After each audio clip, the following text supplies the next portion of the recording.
Assalamualaikum warahmatullahi wabarakatuh. Saya atas nama Asriani, NIM 200111001, dari Prodi Manajemen Sumber Daya Perairan, Fakultas Pertanian, Universitas Muhammadiyah Sinjai. Kali ini saya akan menjelaskan materi yang mengenai oceanografi, yang dimulai dari pertemuan pertama sampai pertemuan terakhir. Baik, langsung saja. Apa itu oceanografi? Kata oceanografi adalah kombinasi dari dua kata Yunani, yaitu oceanus berarti samudra dan gropus berarti uraian atau deskripsi.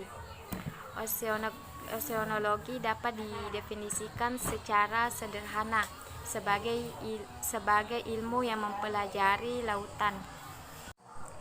4 cabang ilmu oceanografi.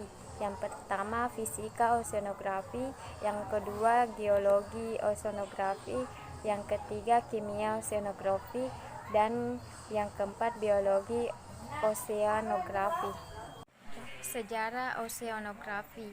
Seorang bangsawan Portugis, Ferdinando, telah mengadakan suatu pelayaran mengelilingi dunia pada abad ke-14 setelah Masehi. Dia telah membuktikan bahwa bumi ini berbentuk bulat. Lembaga penelitian kelautan yang tertua di Indonesia adalah Lembaga Oceanologi Nasional, yang berada di bawah Lembaga Ilmu Pengetahuan Indonesia, yang kini telah berubah namanya menjadi Pusat Penelitian Oceanografi. Cikal bakal dari lembaga penelitian ini dulu bersama Zoologis Museum yang didirikan pada tahun 1905. Penelitian oceanografi di Indonesia pertama kali dilakukan tahun 1904 oleh Koningsbenser ketika mendirikan laboratorium perikanan yang di Jakarta. Laboratorium ini diubah menjadi laboratorium biologi laut. Kemudian proses pembentukan laut dan pembagiannya. Proses terbentuknya laut dan kenapa air laut asin. Laut menurut sejarahnya terbentuk 4,4 miliar tahun yang lalu ketika atmosfer bumi tertutup oleh debu-debu vulkanik yang mengakibatkan terhalangnya sinar matahari untuk masuk ke bumi. Akibatnya uap air di atmosfer mulai terkondensasi dan terbentuklah hujan. Hujan inilah yang mengisi cengkungan-cengkungan di bumi hingga terbentuklah lautan. Apa sebenarnya air laut asin? Air laut asin adalah mineral dari daratan. Semua air yang mengalir di darat, di sungai atau danau, mengalir ke laut. Dalam perjalanan ke laut, air juga membawa mineral sehingga laut dipenuhi mineral. Pembentukan laut yang sangat tinggi menyebabkan penguapan yang kuat, tetapi mineral yang dibawa sebelumnya tidak menguap sehingga garam mineral ini tetap ada yang terbesar di permukaan lautan. Garam laut juga dipengaruhi oleh suhu. Semakin tinggi atau panas area laut, semakin asin airnya. Pembagian laut secara horizontal. Pertama, zona neritik, kedua zona oseanik.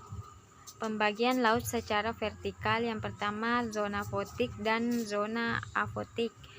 4 zona pada perairan laut. Yang pertama zona litoral, zona batial, zona abisal, dan zona hadal. Zona mesopelagik terletak di bawah zona epipelagik hingga kedalaman 1000 meter, antara 200 sampai 1000 meter. Letak zona ini di bawah zona epipelagik menyebabkan zona ini tidak terdapat kegiatan yang menghasilkan produktivitas primer.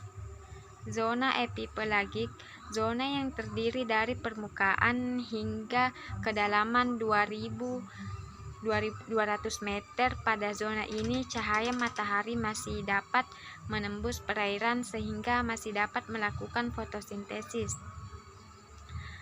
Zona batipelagik.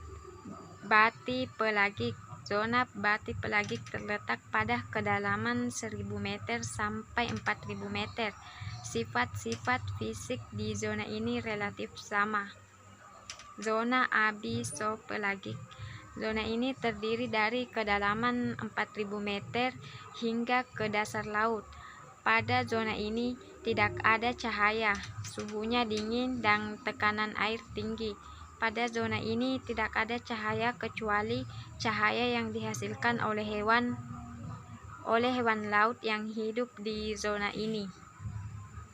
Sedimentasi. Sedimentasi adalah proses pengendapan material hasil erosi air, angin, gelombang laut, dan glester. Jenis-jenis sedimentasi air laut. Yang pertama, sedimen biogenik pelagis, sedimen terigen pelagis. Asal sedimentasi. Yang pertama, sedimen lithogeneous. Yang kedua, sedimen biogeneous. Yang ketiga, sedimen hidrogeneous. Yang keempat, sedimen kosmogeneous. Proses pembuangan sedimen. Presipitasi dapat memindahkan partikel tanah yang terarosi dan diangkut di sepanjang limpasan permukaan. Lewati arus, naiklah sedimen dasar, lalu masuki alur dan seterusnya, sampai Anda akhirnya mencapai sungai. Endapan sedimen yang terjadi ketika kecepatan aliran yang dapat mengangkat dan mengangkut material sedimen mencapai tingkat pengendapan yang dipengaruhi oleh ukuran partikel sedimen dan kecepatan alirnya. Faktor penyebab. Yang pertama, pasang surut. Yang kedua, gelombang. Yang ketiga, arus dan kemiringan dan arah garis pantai. Dampak sedimentasi. Yang pertama, delta. Yang kedua, tanggul alam. Dan yang ketiga, gumuk pasir. Selanjutnya, arus. Arus merupakan pergerakan massa air secara vertikal dan horizontal sehingga menuju keseimbangannya atau gerakan air yang sangat luas yang terjadi di seluruh lautan dunia. Arus permukaan dunia. Arus yang mengelilingi daerah kutub selatan. Aliran air di daerah akuator yang mengalir dibatasi oleh barat ke timur, tetapi mereka dibatasi oleh arus-arus sejajar yang mengalir dari timur ke barat, baik di belahan bumi utara dan selatan. Daerah subtropikal ditandai oleh adanya arus-arus berputar. Gray merupakan arus laut berskala besar yang terdapat di lautan terbuka tercipta karena pengaruh gaya Coriolis dan Ekman. Faktor pembangkit arus permukaan. Yang pertama, bentuk topografi dan pulau-pulau yang ada di sekitarnya. Yang kedua, gaya Coriolis dan arus Ekman. Arus laut berdasarkan proses terjadinya. Yang pertama, arus Ekman ialah arus yang dipengaruhi oleh angin. Yang kedua, arus termohaline ialah arus yang dipengaruhi oleh densitas serta gravitas. Yang ketiga, arus pasut ialah arus yang dipengaruhi oleh adanya pasut. Yang keempat, arus geotropik ialah arus yang dipengaruhi oleh adanya gradien tekanan mendatar serta juga gaya Coriolis. Kemudian arus wind driven yang dipengaruhi oleh adanya pola pergerakan angin serta terjadinya pada lapisan permukaan. Arus laut berdasarkan kedalaman. Arus permukaan ialah terjadi di beberapa ratusan meter dari suatu permukaan.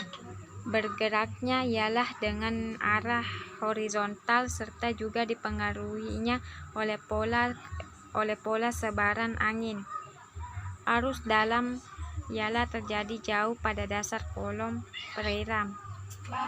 Arah pergerakannya itu tidak dipengaruhi oleh adanya pola sebaran angin serta juga membawa massa air dari daerah kutub ke daerah yang ekuator.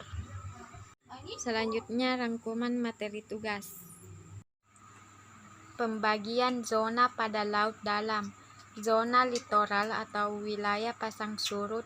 Zona ini merupakan wilayah laut yang akan tergenang air apabila terjadi air pasang. Begitupun sebaliknya, ketika terjadi air surut maka daratan ini akan terlihat menjadi daratan pantai. Zona neritik atau laut dangkal. Zona ini merupakan wilayah dangkal yang berada di dekat pantai dengan kedalaman mencapai 50-200 meter. Pengenalan sumber daya pada laut dalam. Ikan laut dalam adalah istilah kolektif untuk ikan yang hidup dalam kegelapan di bawah permukaan perairan yang disinari matahari, yaitu di bawah epipelagik atau zona fotik di lautan. Baik, itulah materi mengenai oceanografi. Lebih dan kurangnya mohon dimaafkan. Sekian dan terima kasih. Wassalamualaikum warahmatullahi wabarakatuh.